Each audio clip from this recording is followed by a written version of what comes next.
It is a glorious day today. I'm here with my daddy, and he's telling us some special things. Say it. Hi. Good to see you. Glad you got to see me.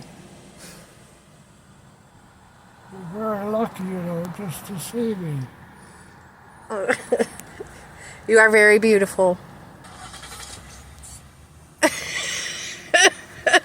I had a thing on my lower lip, and I still haven't figured out. I tore it off, but I can't figure out what it is. Probably a piece of dry skin. Tell us your testimony. Where do you come from? Everywhere. You've been all over the world. I've been all the way around the world. And one thing I learned about it is it's real big.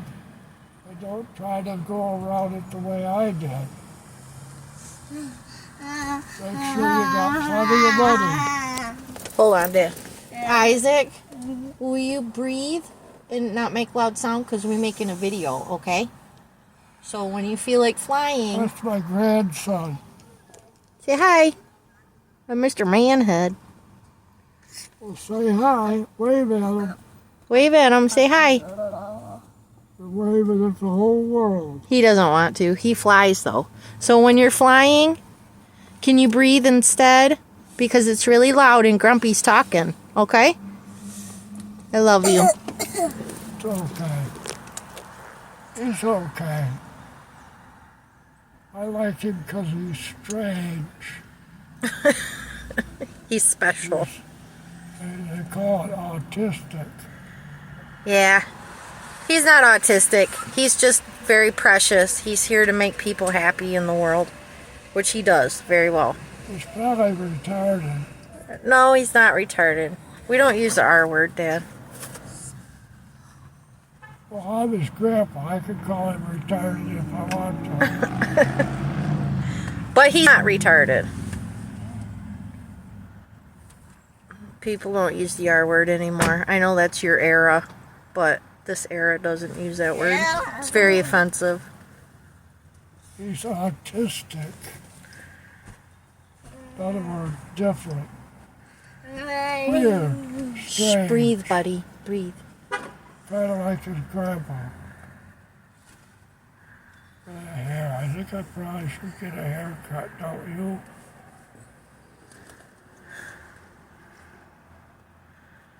So where'd you go in the world, Dad? You went to Barcelona, Spain. I know that. Didn't you say that when you were there in Spain that your hair turned all white? Or was that in the desert? Oh, that's when I was in Africa. I was in a little town called Muthika. So be sure you look that up. Muthika? Yeah. And your hair turned And white? I ask you a question. Why do people lie when the truth is so much more unbelievable? Shh. Breathe, buddy. That's Mr. Reed, or autistic. Mr. Manhead. Izzy. Mr. Manhead. I've slowed down enough, I think. I can teach him to play the drums. His dad's too good. It scares him because he can't keep up. It's intimidating. His daddy plays really good. I don't think he meant to intimidate him, though. I think he feels bad about that. Because it discouraged him. He was like, I can't play like that. So where do you come from? Where did you live when you were a kid? Where are you from? The 7110 East Coldwater Road, Davison, Michigan. And I live in my hometown of Davison. I left Davison and went all the way around back to Davison. And it's a long trip. Really long trip. Did you take car, plane, walk, all of the above? And a boat. Did you ever try train riding? Oh, I rode a train in China. But that's what they use. And it seemed like it took forever. Back in those days, China was real poor. I was looking out the window and I actually saw little kids die and fall over in a shit ditch. That's terrible. China was poor. Very hard place to be. But we went through it. Anyways, you were saying? There's a whole story about this little cross.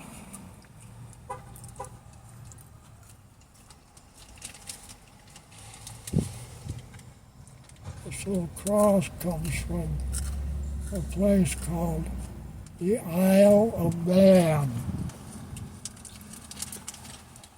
It's where women first got to vote if they were married. A woman had to be married to vote.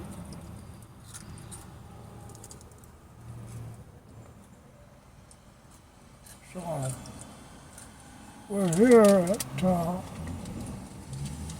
strip mall, Davison, Kroger's, People being people outside. AutoZone. It's always busy.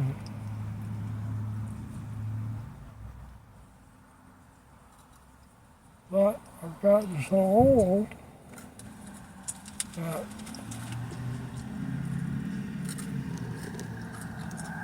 here, this is the way to be.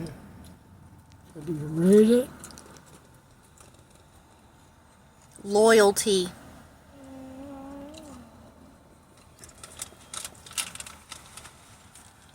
This is the way to be. Loyal. It's very important.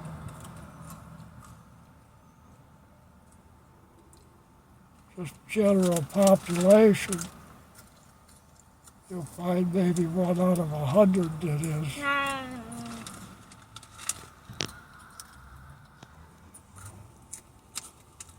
Didn't Grandpa say at the end of your life, if you can count on one hand your true friends, you're a blessed man? Well, I got all my fingers and toes covered. What? Do ya? Yeah. Got lots of friends. Most of them are dead.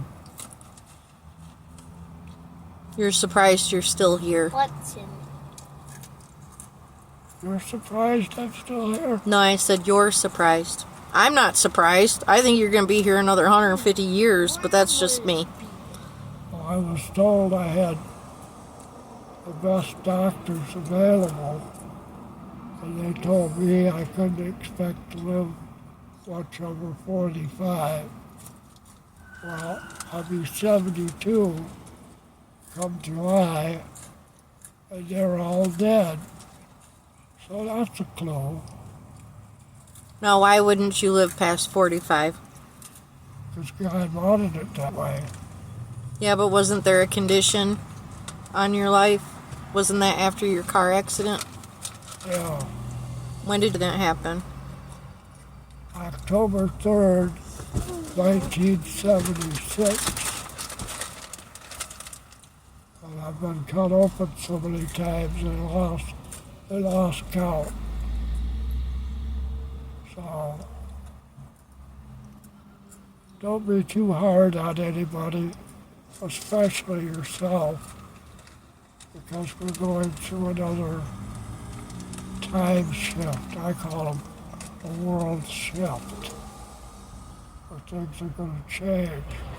Well, we're ready for the next level, but be careful, because there's really nothing to do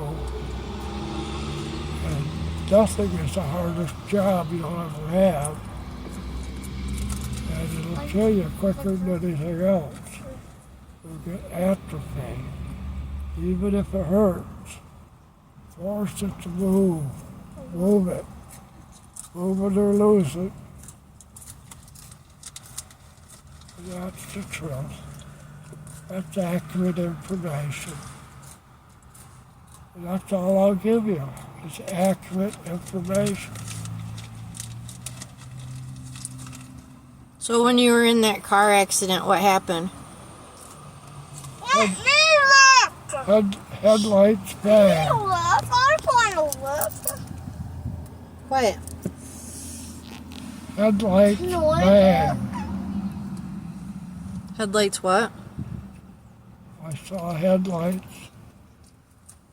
And then the next thing I remember was being in the hospital after my afterlife experience, which is a long story.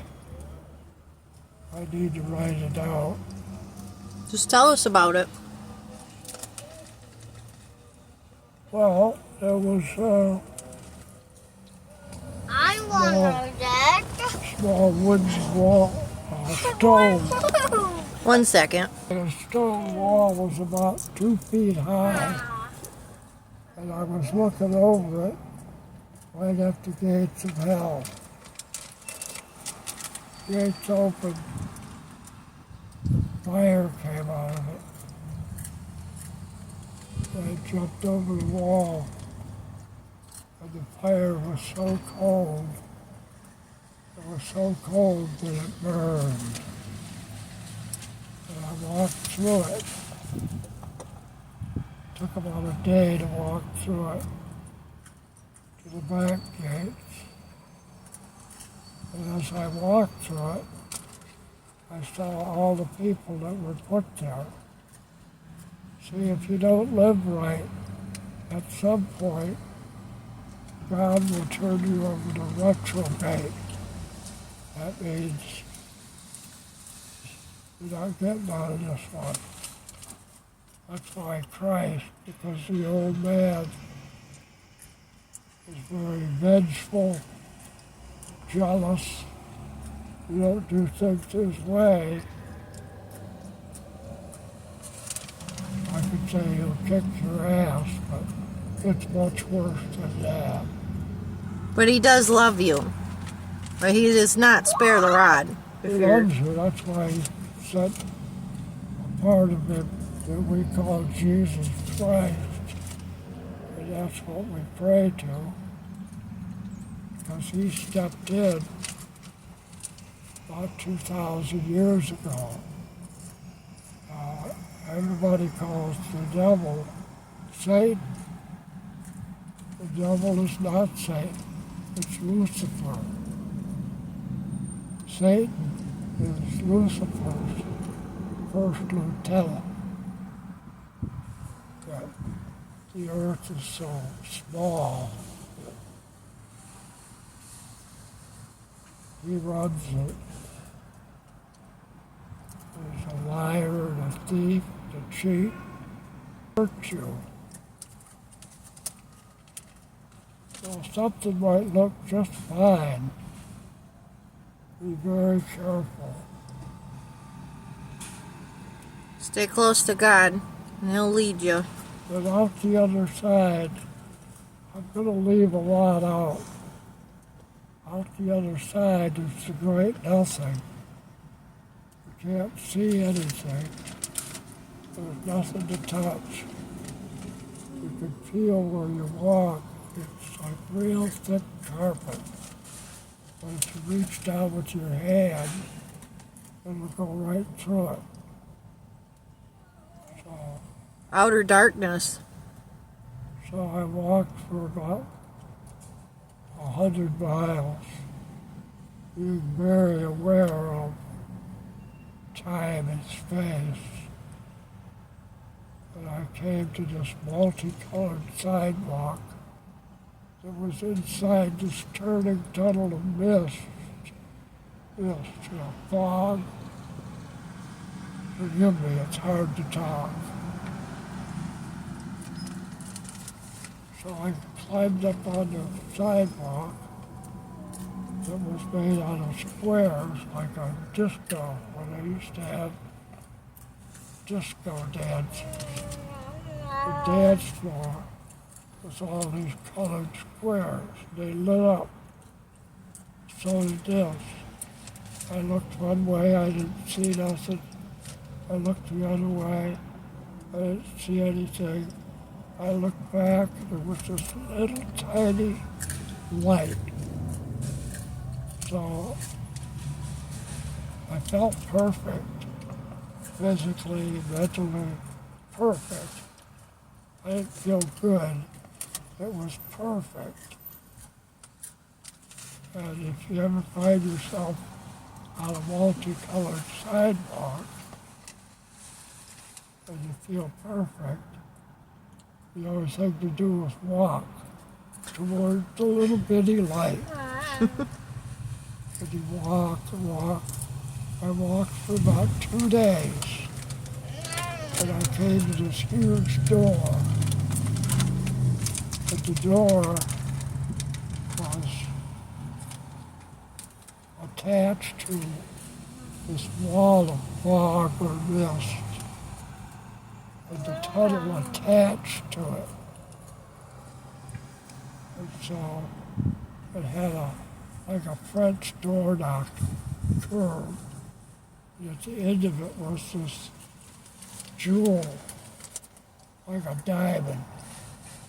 And it was flashed with different lights. And it took everything I had to push it into the down open position. And it clicked finally. That took half a day. So when I got it there, I started to pull.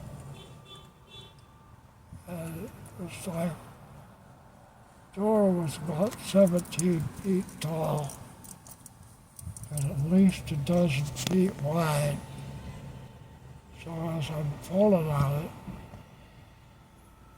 wasn't going anywhere, except that I could feel it give just a little bit, like you're loosening a nut off a bolt. You know, sounded real hard, but you could feel it give a little bit. So you keep working at it. So I worked and worked and worked, and it was about this wide, about 1.5 feet wide. And when it cracked open, a light shot out of it, like every light I'd ever seen combined into one light. And then there were voices that sounded like one voice.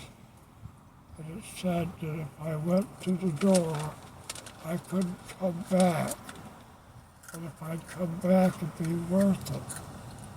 So being the greedy little son bitch I am, better's better, right? So I came back. And I wish I had been at that time. I've had some wonderful things happen. Probably one of the most outstanding things that have happened to me in my life is pointed at you. I guess it's me. What a blessing.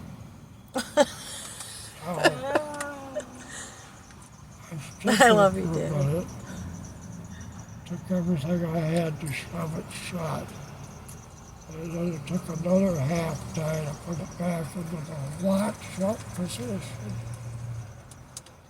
And I stood back and I looked 3/4 of the way up the door. And all it said was, I am.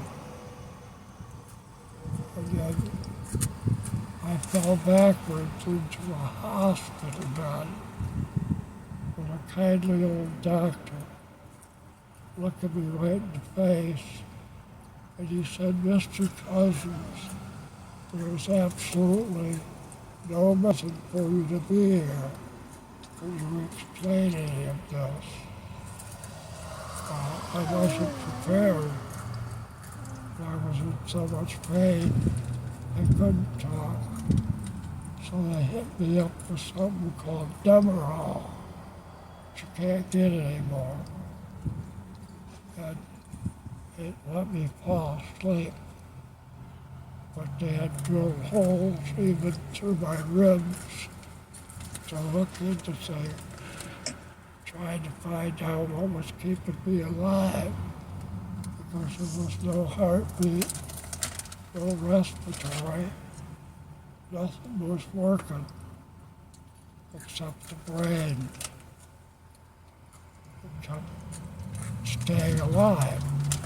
Well, if the brain's alive, You're alive. they believe that's where your soul is. You have what? Unless you do, unless you gave it to the devil, so you can become a superstar or something. People do that. They say sell their souls so they can be famous and amazing. Well, I can't feel it or nothing, so it doesn't mean nothing. It means everything. In fact, I believe today, see, he used to talk to me, Who used to talk to you? God, but there were a few times, they're dead now, but other people heard it. It was outlaw. Audible? He'd tell me what to do, where to go, how to do it. Did it for me. He will. He will do it for you if you stay out of his way. He'll do it for you if you stay out of his way. That is so true. Well, if I died right now, I could tell you I'm full. There isn't anything that I've wanted to do, that I've done so many times, that I'm burned out on it. There is a God.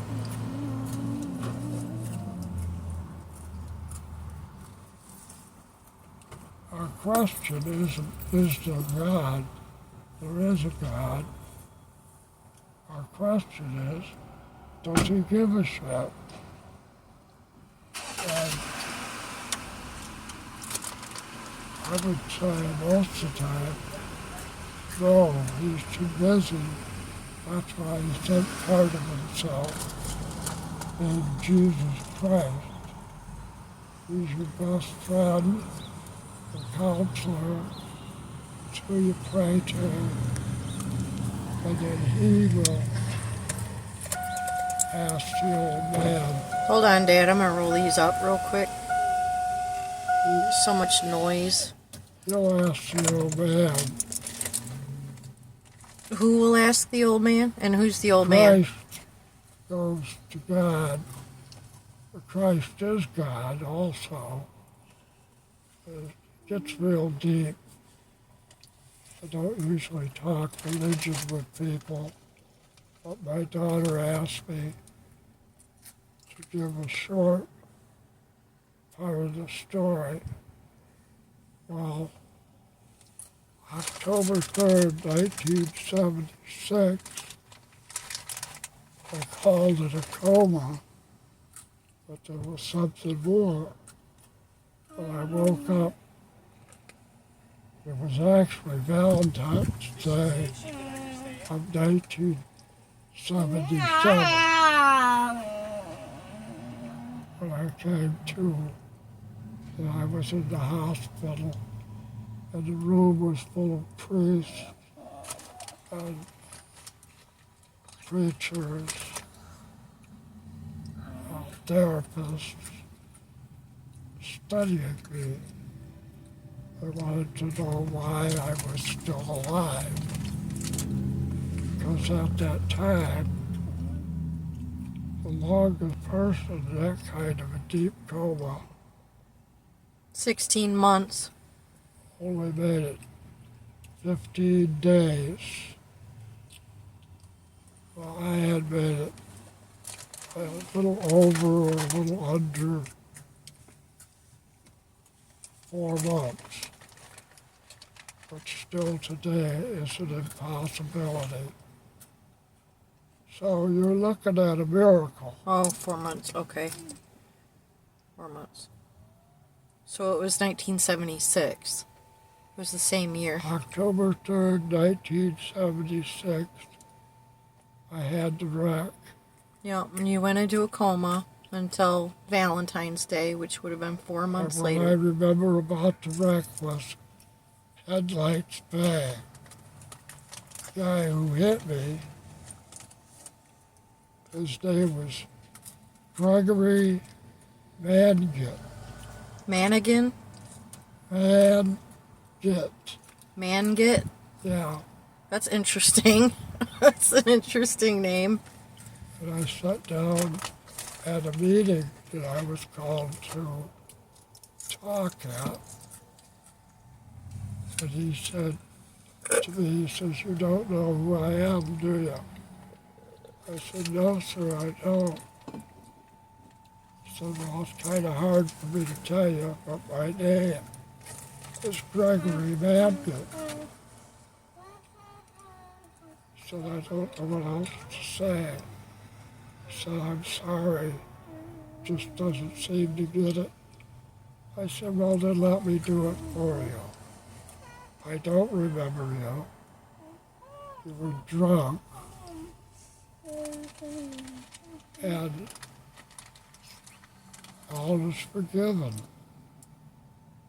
You didn't really do it." He said, "You know, I haven't had a drink since." Just so many little things that happened. Like That mattered. a week before that, they invented something called the jaws of life. And it took them a half hour to cut me out of the car because the wreck happened on my side. I had my arm around my first wife's neck. I saw those headlights. I knew we were going to hit that split second. So I shoved her down on the passenger side floorboard. So she didn't get that badly hurt. She broke her arm. But I also think it caused her to have multiple sclerosis. She used to come to the hospital, go to sleep by my bedside every night until I picked her up a room so she could stay there. You know, she went from, it's a long story. So to shorten it up, I'll just say this. My doctors today can't figure out why I'm still here. Sometimes under hospital care, they take video. I stop breathing